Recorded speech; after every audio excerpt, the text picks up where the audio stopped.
નમસ્કાર દર્શક મિત્રો, આપ જોઈ રહ્યા છો Banas crime 24 news Gujarati channel. હવે જોઈએ આજના મુખ્ય સમાચાર। ડીસા શાંત તિરંગા ગ્રુપના સભ્યોએ પાલિકા કચેરી બહાર ધરણા યોજી રામધૂન બોલાવી વિરોધ પ્રદર્શન કરી ઠેર ઠેર આવેદનપત્ર પાઠવ્યા। ડીસામાં પાલિકામાં ચાલતા ભય વગરનો ભ્રષ્ટાચાર ને સત્તાધીશોની તાનાશાહીને લઈ આજે શાંત તિરંગા ગ્રુપ દ્વારા પાલિકા કચેરી આગળ જ ધરણા પર બેસી રામધૂન શરૂ કરી દેવામાં આવી હતી। આ રામધૂનનો હેતુ પાલિકાના સત્તાધીશોને ભગવાન સદબુદ્ધિ આપે તેવી પ્રાર્થના કરવામાં આવી હતી। પાલિકા દ્વારા તાજેતરમાં લેવામાં આવેલા નિર્ણયોને નગરના હિતમાં પરત ખેંચવાની માંગ કરવામાં આવી હતી। ડીસા નગરપાલિકા કચેરીની આગળ હાથમાં મંજીરા અને ઢોલક સાથે રામધૂન ગાઈ રહેલા આ લોકો છે શાંત તિરંગા ગ્રુપના સભ્યો। શાંત તિરંગા ગ્રુપના સભ્યો દ્વારા પાલિકા સામે બાયો ચડાવવામાં આવી છે ને તેનું કારણ છે તાજેતરમાં ડીસા નગરપાલિકા દ્વારા કાંટ ગામ નજીક આવેલ રાજપુર પાંજરાપોળની બાજુમાં આવેલી જમીન પર નર્મદા વોટર ફિલ્ટર પ્લાન્ટ માટે જગ્યાની કરવામાં આવેલી ફાળવણી। શાંત તિરંગા ગ્રુપના લોકોનું કહેવું છે કે પાલિકા દ્વારા પીવાના પાણી માટે જે જગ્યા ફાળવવામાં આવી છે તે જગ્યા પર મરેલા પશુઓને દફન કરવામાં આવેલા છે અને તેના લીધે અહીં જો ફિલ્ટર પ્લાન્ટ તૈયાર કરવામાં આવશે તો ડીસાના નગરજનોને ગંભીર રોગચાળાનો ભોગ બનવું પડી શકે છે। આ ઉપરાંત શાંત તિરંગા ગ્રુપ દ્વારા એવા પણ આરોપ લગાવવામાં આવ્યા છે કે ડીસાના વગદાર નેતાઓ દ્વારા તેમના આર્થિક લાભ માટે આ જગ્યાની પસંદગી કરવામાં આવી છે। વધુમાં તેમના દ્વારા પાલિકા કચેરી પર આરોપ લગાવવામાં આવ્યા છે કે પાલિકા કચેરી દ્વારા છેલ્લા ઘણા સમયથી નીતિમત્તા નેવે મૂકી જે કામગીરી કરવામાં આવી રહી છે તેને લઈ શહેરને મોટું નુકસાન થઈ રહ્યું છે।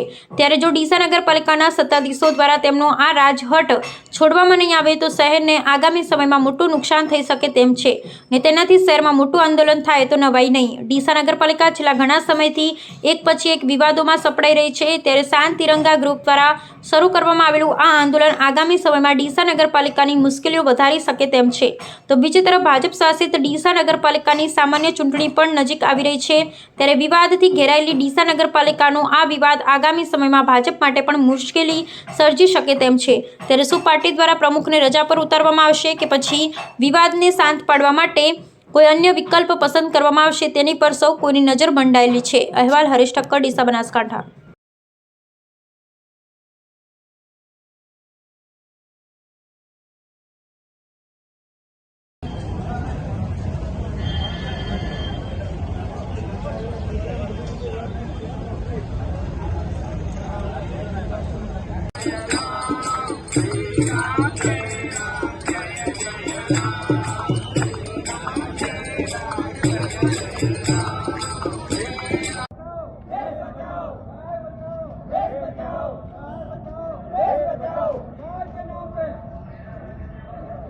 કોઈની ધરપકડ કરે તો પબ્લિક પણ ત્યાં જઈ અને ગુના અટકાવશે અને આવું કંઈ થાય અને કાયદો વ્યવસ્થાની પરિસ્થિતિ ના બગડે એ માટે પોલીસને પણ અમે હાથ જોડીને વિનંતી કરીએ છીએ કે પોલીસની જે ફરજ છે એનું પાલન કરે। કોઈ પણ વ્યક્તિ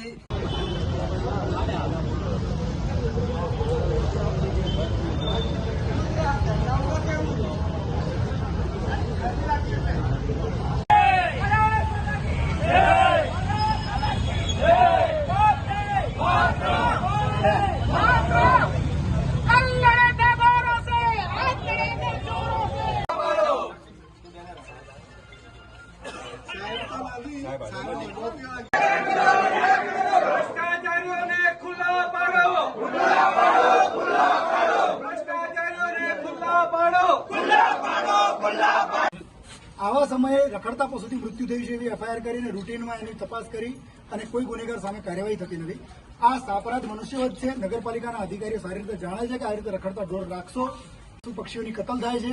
એક પણ રજીસ્ટર્ડ કતલખાનું નથી, એક પણ જગ્યાએ કાયદેસર કતલ નથી થતી, છતાં ખુલ્લેઆમ આ કતલ ચાલુ છે। આ BNS 325 નીચે ગુનો છે, એનિમલ ક્રુએલ્ટી એક્ટ નીચે ગુનો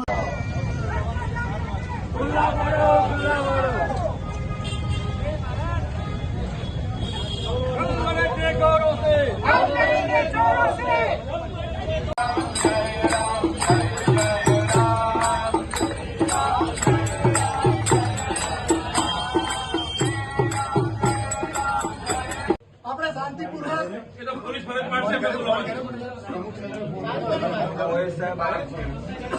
ઉપપ્રમુખને બોલાવો।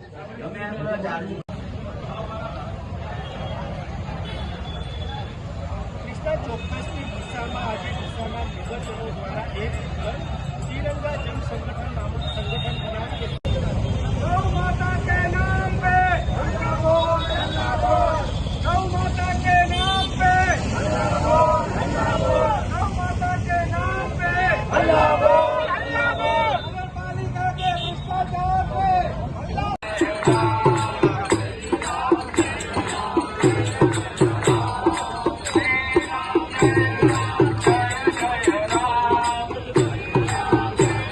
વર્તમાનમાં ડીસા એ ભ્રષ્ટાચારની નગરી બની ગઈ છે. અહીંના સત્તાધીશો માત્ર નગરપાલિકાની ગ્રાન્ટો છે અને જે સરકારના પૈસા છે એ પોતાના ઘરે કઈ રીતે લઈ જવા એ એક વિષય અમને બનાવી દીધો છે.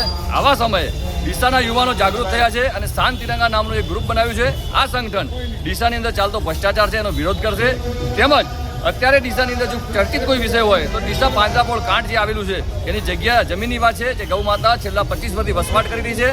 એ પાંજરાપોળનો ભોગવટાની જગ્યા છે. આ જગ્યા ઉપર નર્મદા નદીનો વોટર ટ્રીટમેન્ટ પ્લાન્ટ બનાવી અને આ ભારતીય જનતા પાર્ટીના સત્તાધીશો કે જે ગૌ માતાની જગ્યાએ ગૌ માતાની જે જગ્યાઓ છે એને લૂંટવાની વાત કરે છે અને પચાઈ પાડવાની વાત કરે છે. એવા સમયે ડીસાના જાગૃત નાગરિકો સૌ ભેગા થયા છે અને આ જે વોટર ટ્રીટમેન્ટ પ્લાન્ટ છે એ અન્ય જગ્યાએ થાય અને આ જે ગૌ માતાની જગ્યા છે કે જે જગ્યાની અંદર ગૌ માતા નિવાસ કરે છે ત્યાં લંપી વાયરસમાં મૃત જે પશુ થયા હતા એમને દફનાવવામાં આવેલી એવી જગ્યા છે. તો અહીંયા કોઈ વોટર ટ્રીટમેન્ટ પ્લાન્ટ બને છે તો ગામમાં રોગચાળો ફાટી નીકળે એની પણ એક દહેશત છે. તો આવા બધા મુદ્દા છે. જે કતલખાના ચાલે છે ગેરકાયદેસર કતલખાના ચાલે છે એનો પણ મુદ્દો છે.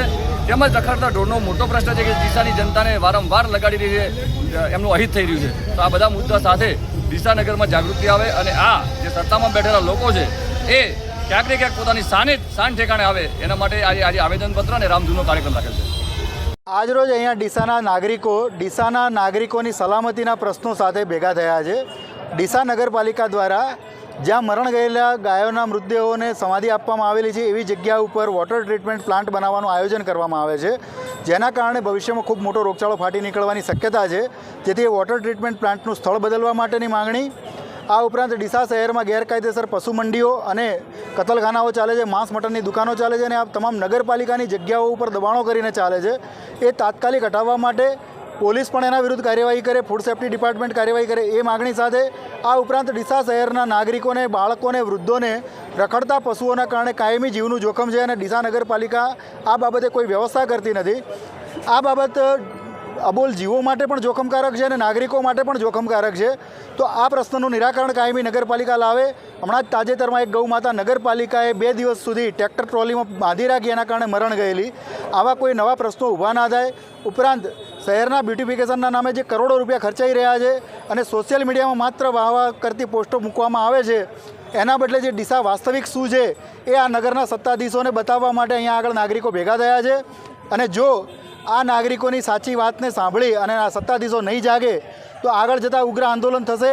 અને જો આ કતલખાના બંધ નહીં થાય, વોટર ટ્રીટમેન્ટ પ્લાન્ટની સ્થળ બદલાશે નહીં, કોઈ એક માત્ર રાજકીય નેતાના લાભ માટે કરવામાં આવતી પ્રવૃત્તિ બંધ કરી અને નાગરિકોના લાભ માટે પ્રવૃત્તિ નહીં કરવામાં આવે તો ખૂબ જ મોટા પાયે આંદોલન થશે. કતલખાનાઓ બંધ કરાવવા માટે કાયદાની મર્યાદામાં રહીને નાગરિકો જાતે જઈને બંધ કરાવશે. રખડતા પશુઓના પ્રશ્નો માટે નગરપાલિકાના સત્તાધીશોના ઘરે ઘરે જઈને ઘેરાવો કરીશું અને આ બધા જ જે નાગરિકોને સ્પર્શતા સીધા પ્રશ્નો છે એની રજૂઆત કરવા માટે અને એના નિરાકરણ માટે અહીંયા આજે શાંત તિરંગા ગ્રુપ ભેગું થયેલું છે. ડીસાના ઘણા બધા પ્રશ્નોને લઈને ડીસાના જાગૃત નાગરિકો દ્વારા શાંત તિરંગા ગ્રુપની રચના કરવામાં આવી છે. આજનો કાર્યક્રમ મુખ્યત્વે જે કાંઠ પાંજરાપોળ જે આવેલ છે તેની ત્યાં વોટર ટ્રીટમેન્ટ પ્લાન્ટનું જે સરકારનું આયોજન છે, આપણે આયોજનને સ્વીકારીએ છીએ, આવકારીએ છીએ. પણ મિત્રો, ત્યાંની જે જગ્યા છે એ કન્ટામિનેટેડ છે.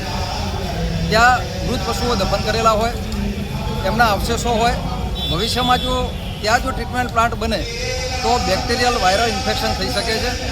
તો એ સમયે કદાચ પરિસ્થિતિ એવી નિર્માણ થાય કે આપણે ત્યાં વારંવાર જેમ થાય છે એમ કે પહેલાં રોડ બનાવો, પછી પાઇપલાઇન યાદ આવે, પછી ગેસ લાઇન યાદ આવે અને રોડ તોડવાના.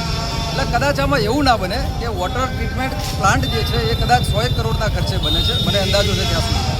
તો ત્યારે એવું યાદ આવે કે ભાઈ હવે તો અહીંયા કન્ટામિનેશનના પ્રશ્નો છે, લોકોને સ્વચ્છ પાણી ના મળે, રોગચાળો ફેલાય. આટલા મોટા નગરમાં જો રોગચાળો ફેલાય તો એને કોણ અટકાવી શકે? તો પછી તમે પાંજરાપોળ કે ગૌશાળાને પછી ત્યાંથી હટાવવાની વાત ના કરો. એટલે અમારી રજૂઆત એવી છે કે આ તબક્કે એક સર્વે કરવામાં આવે, હેલ્થ ડિપાર્ટમેન્ટનો પણ ઓપિનિયન કે રિવ્યૂ લેવામાં આવે અને એક એવી સરકાર જોડે ઘણી બધી જગ્યાઓ છે તો પ્રોપર એ ટ્રીટમેન્ટ પ્લાન્ટને ત્યાં ઇન્સ્ટોલ કરવામાં આવે. રખડતા ઢોરનો પ્રશ્ન છે એ ચરમસીમાએ છે, લોકોને પણ વાગે છે. ગૌ માતા અને રખડતા ઢોરનું પણ મૃત્યુ થતું હોય છે, એ પણ બહુ દુઃખદ બાબત છે. એટલે આ કમ્પ્લીટલી મિસમેનેજમેન્ટ છે. ત્રીજી વાત કરીએ તો ડીસાના ઘણા એવા બધા વોર્ડ જેવા ઘણા વિસ્તારો છે ત્યાં પ્રાઇમરી સુવિધાઓ જ નથી મળતી. એની સામે નગરપાલિકા 6.5 કરોડથી 12 કરોડના ખર્ચે બ્યુટિફિકેશનના પ્લાન મૂકી રહી છે. આ કેટલું મોટું મિસમેનેજમેન્ટ છે. આ જનતાના નાણાં છે, જનતા માટે ખર્ચાવા જોઈએ પણ યોગ્ય રીતે. કારણ કે તો પછી લોકો પોતાનો ટેક્સ બરાબર જાતે જ વાપરવાનું ચાલુ કરી દે. પણ સરકાર શાના માટે છે કે સરકાર એના માટે છે કે મેનેજમેન્ટ કરે. દરેક વ્યક્તિ પોતાનું ઘર જાતે ચલાવે છે, દરેકમાં આવડત છે, પણ દેશ ચલાવો, મેનેજમેન્ટ કરવું એ આપણે રાજકારણીઓના નેતાઓના હાથમાં આપતા હોઈએ છીએ. ત્યારે એમની ફરજ બની રહે છે કે દેશનું જે નાણું છે, જનતાના ટેક્સના નાણાં છે, એ યોગ્ય જગ્યાએ વપરાય. તો આ તબક્કે આ જે અમારી આજની મુહિમ છે એનું આ સ્પષ્ટીકરણ છે. વધુમાં વધુ લોકો આમાં જોડાય. અને મિત્રો, આ એક જાહેર પ્રશ્નો છે, નોન પોલિટિકલ મુવમેન્ટ છે. આની અંદર ડીસાના હિતને ધ્યાનમાં રાખીને, ડીસાના લોકોના હિતના ધ્યાનમાં રાખીને આપણે સૌએ સહિયારો પ્રયત્ન કરીએ. આવો સૌ સાથે મળીને કામ કરીએ. જય હિન્દ, જય ભારત માતા, જય ગૌ માતા. ડીસાના પ્રાણ પ્રશ્નોને લઈને ડીસાની જે જનતા અને જાગૃત નાગરિકો દ્વારા શાંત તિરંગા ગ્રુપનું જે ગઠન કરવામાં આવ્યું છે એમાં ડીસાના મુખ્ય પ્રશ્નોને લઈને આજે રેલી સ્વરૂપે નગરપાલિકા, ડીવાયએસપી ઓફિસ અને પ્રાંત ઓફિસરને આવેદનપત્ર આપવામાં આવ્યું છે. મુખ્યત્વે બાબતો એવી છે કે આશરે 100 કરોડના ખર્ચે વોટર ટ્રીટમેન્ટ પ્લાન્ટ જે કાંઠ પાંજરાપોળની બાજુમાં બની રહ્યો છે, તો એ જગ્યા જે છે એ કન્ટામિનેટેડ હોઈ શકે છે. પશુ પક્ષીઓના મૃત શરીરના અંગો ત્યાં એને ભંડારો કરેલો હોઈ શકે છે અને ભવિષ્યમાં બેક્ટેરિયલ અને વાયરલ ઇન્ફેક્શન 100% ફેલાવાની શક્યતાઓ રહેલી છે. આપણે ઘણીવાર જોઈએ છીએ કે એકવાર સરકાર પહેલાં રોડ બનાવે, પછી યાદ આવે કે ભાઈ અહીંયા તો ગટર વ્યવસ્થા રહી ગઈ, પાછો રોડ બનાવે, પછી યાદ આવે કે ભાઈ ગેસ વ્યવસ્થા રહી ગઈ. એટલે વારંવાર પબ્લિકના નાણાંને એક જ કામ પાછળ ખર્ચીને મસ્ત મોટા ભ્રષ્ટાચાર કરવાની આ ટ્રીક છે.